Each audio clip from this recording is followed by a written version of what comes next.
Hello and welcome to the Network 18 group. In conversation today with us is India cricketer, Punjab Kings leg spinner Rahul Chair. Rahul भाई thank you अपना time निकालने के लिए। I know season के बीच के अंदर है, preparation चल रही है, नेट सेशन चल रहे हैं, तो ज्यादा वक्त नहीं लूंगा। पहले यही जानना चाहूंगा, मिक्स सीजन रहा है अभी किंग्स एंड पंजाब किंग्स का। 3 मैचेस जीते हैं, आप bottom half of the table है, तो थोड़ा thoughts on the season gone by. I think main चीज जो हमारी रही वो बैटिंग नहीं चल पाई। लाइक हर बार ऐसे ही होता था, हमारे जल्दी विकेट्स गिर जाते थे।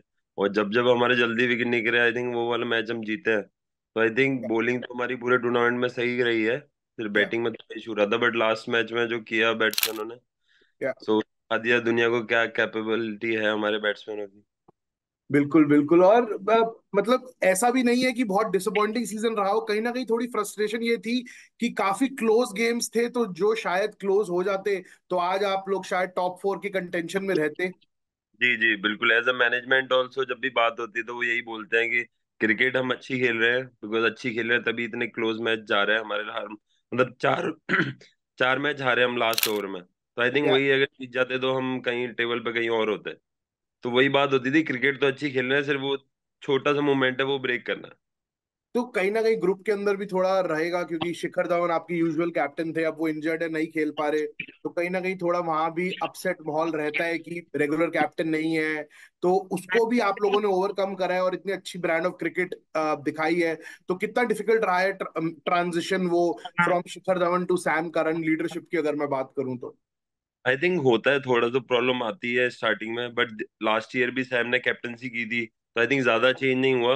बट ऑब्वियसली थोड़ा बहुत फर्क पड़ता है, बट एक दो मैच में धीरे धीरे वो सारे कंफर्टेबल और वो सारी चीजें सेट हो जाती है।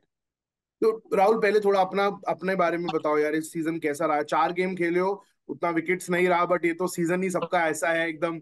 मैं कहूँ तो अनफॉरगिविंग सीजन रहा है सारे बॉलर्स के लिए। तो एज अ बॉलर आप अपना सीजन कैसे देख रहे हो, और बाकी माहौल जो चल रहा है बॉलर्स के लिए, तो सिंपैथी कितनी आ रही है अपने काउंटर पार्ट्स के लिए? बिल्कुल बिल्कुल, काफी आ रही है। और आई थिंक बॉलरों के लिए अभी पूरा गेम ही चेंज हो गया है।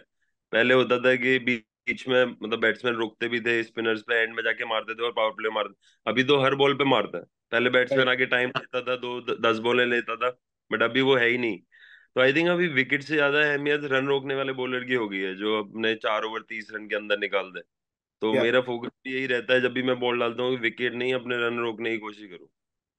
तो कहीं ना कहीं वो डिफिकल्ट नहीं रहा आपके लिए ट्रांजिशन, क्योंकि आप एक लेग स्पिनर हैं, विकेट टेकिंग बॉलर रहे हैं जहां भी आप खेले हैं ओवर, तो वो transition to become a run stopping bowler. और लास्ट मैच की अगर मैं बात करूं, 500 प्लस रन पड़े, पर राहुल चहर ने 4 ओवर में सिर्फ 32-33 रन देकर एक विकेट लिया था। तो थोड़ा बताओ ये चेंज कितना डिफिकल्ट था आपके लिए करना, और क्या क्या करना पड़ा इस चेंज को करने के लिए? नहीं, चेंज कुछ नहीं करना पड़ा। बचपन से मैं जितने भी क्रिकेट खेला हूं, मेरी स्ट्रेंथ यही रही है कि मैं रन कम देता था, विकेट सेकेंडरी आते थे मेरे लिए। मैं जितने भी क्रिकेट खेला हूं, चाहे सैयद मुश्ताक अली हो, चाहे आप लास्ट ईयर भी देखोगे, लास्ट में काफी अच्छी थी, विकेट कम थे। तो आई या थिंक मेरी स्ट्रेंथ वही है। और स्टार्टिंग में शायद मैं विकेट के लिए जा रहा था एक दो मैच में, बट बीच में जब ड्रॉप हुआ तो रियलाइज किया कि अपनी स्ट्रेंथ पे जाओ और वही करो, रन रोकने की कोशिश करो।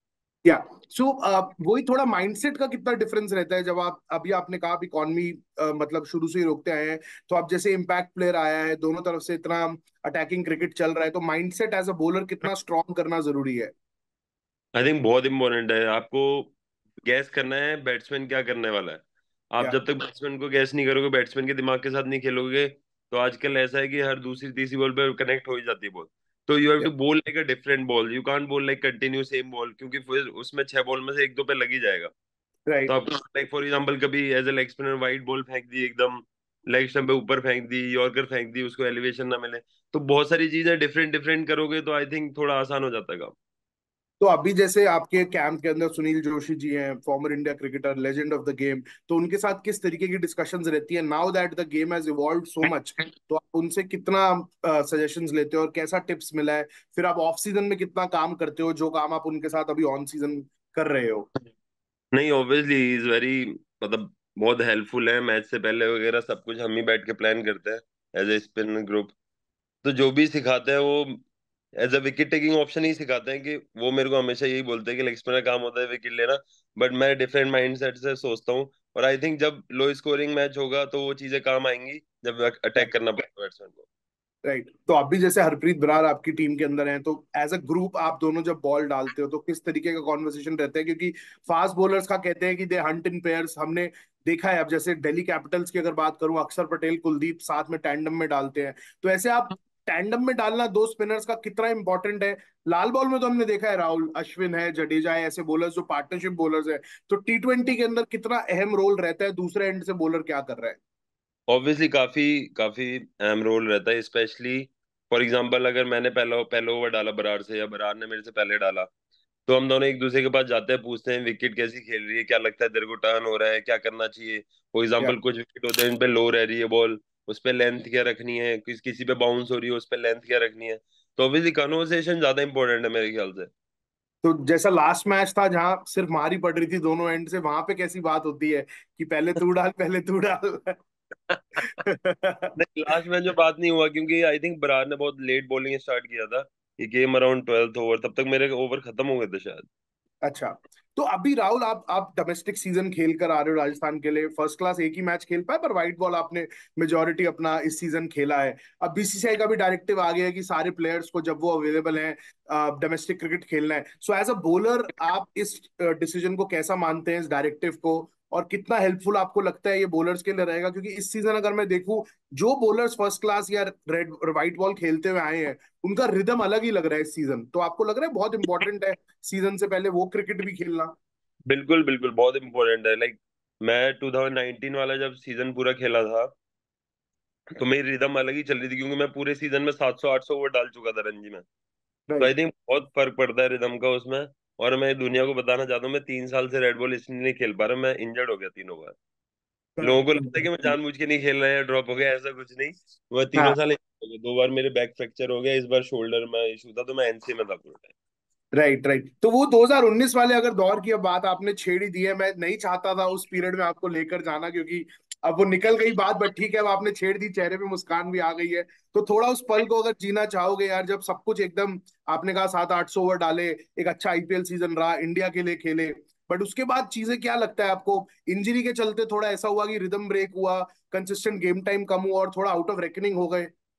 हाँ बिल्कुल, आई थिंक इंजरी का बहुत बड़ा फर्क पड़ता है एज अ प्लेयर। अगर आप कंटिन्यू 2-3 बार इंजर्ड हो जाओ तो बहुत फर्क पड़ता है। लाइक मैं इंडिया ए के टूर पे भी इंजर्ड हो चुका हूँ 2 बार। वही बैक प्रॉब्लम बताया, फ्रैक्चर हो गया था, उस वजह से रणजी ट्रॉफी निकल पाया। फिर आई थिंक कंटिन्यू 2 साल ऐसा हो जाता है तो फिर वापस से आपको जीरो से स्टार्ट करना पड़ता है। That's right. व्हाट। नो, अब लास्ट दो सवाल राहुल। हाउस घर के अंदर भी बात होता होगा तो दीपक भाई का भी इंजरी का कंसर्न रहा है। अब आपका भी, तो कहीं ना कहीं साथ बैठते हो जब अपना सबवे या बर्गर खा रहे हो कि यार ये इंजरी हमारा पीछा क्यों नहीं छोड़ती, क्या किया जाए? मतलब थोड़ा फ्रस्ट्रेशन होता है दोनों को कि जब सब कुछ सही चल रहा होता है, कुछ ना कुछ गड़बड़ आ जाती है। बिल्कुल बिल्कुल, हमारे घर पे सबसे सबसे बड़ा टॉपिक यही है कि दोनों भाइयों को क्या हो गया है। मेरी दादी हैं, वो मतलब 80+ हैं। बोलती है हमारे बच्चों पे तो किसी ने जादू टोना कर दिया, इंजर्ड ही होते हैं। तो अभी अभी राहुल, मतलब 5 गेम बचे हैं, तो एज अ बॉलर आपने कहा थोड़ा माइंडसेट चेंज किया है इम्पैक्ट प्लेयर को लेके, बट इम्पैक्ट प्लेयर का अगर मैं आपसे पूछूं, मैं ये नहीं कह रहा कि आप वर्डिक्ट पास कर दो, आपका फीडबैक क्या रहेगा दो दो सीजन से 3 सीजन से देखने के बाद? आई थिंक मेरे ख्याल से तो ये रूल नहीं होना चाहिए, बिकॉज बचपन से जो प्लेयर प्रैक्टिस करता है वो 11 प्लेयर की करता है, राइट। करेक्ट। प्रैक्टिस भी उस हिसाब से करता है। अभी करेक्ट। ये रूल अलग लाके क्रिकेट थोड़ी बहुत अलग हो गई है। और जो राइट। बॉलर जो बैटिंग कर सकते थे थोड़ी बहुत, वो भी या साइड में होते जा रहे हैं। अब तो ऐसा चाहिए कि प्रॉपर बॉल डाले और प्रॉपर बैटिंग करे। तो आई थिंक या ये रूल हटना चाहिए। और बचपन से उसी चीज की प्रैक्टिस करी है तो ये। और रूल ये बनाया भी इसलिए था कि 11 लड़ो, ये राइट। 12वां सेंस नहीं बनता। हाँ, आधा भी खेल जाता है अब तो, जो इंजर्ड होता है वो भी बैटिंग कर जाता है। राहुल, लास्ट सवाल। अब इतने कैप्टन और इतने प्लेयर्स के साथ में इंटरेक्ट करा है, जब आपका लो पॉइंट रहता है, जब आप इंजरी में बाहर रहते हो, फिर आप रोहित भाई से मिलते हो, धोनी भाई से फील्ड में मिलते हो, विराट भाई से मिलते हो, तो क्या कॉन्वर्सेशंस रहता है जब आप डाउन एंड आउट होते हो? कि कई बार लगता है कि यार कुछ अपना क्लिक नहीं हो रहा, तो ऐसे प्लेयर्स से आप जाके बात करने की कोशिश करते हो थोड़ा अपना मोराल अप करने के लिए? बिल्कुल करता हूँ। और आई थिंक सबसे बड़ा फीडबैक यही रहता है कि प्लेयर की लाइफ में अप्स एंड डाउन्स आएंगे ही आएंगे। या कभी को सक्सेस मिलती है तो आपको ज्यादा खुश नहीं होना, और या जब आप फेल होते हो तो ज्यादा दुखी नहीं होना। You should maintain. तो आई थिंक या वो मैंने सीखा है अभी ये टफ टाइम में कि हमेशा लाइफ ऊपर नीचे होती रहेगी, पर आपको भी उस हिसाब से मैनेज करना आना चाहिए। तो thank you so much Rahul भाई हमसे बात करने के लिए। I wish you all the best for the season. Wicket लेते रहो, रन करते रहो और फिट रहो, तंदुरुस्त रहो। Thank thank you you. So much Rahul भाई, थैंक यू।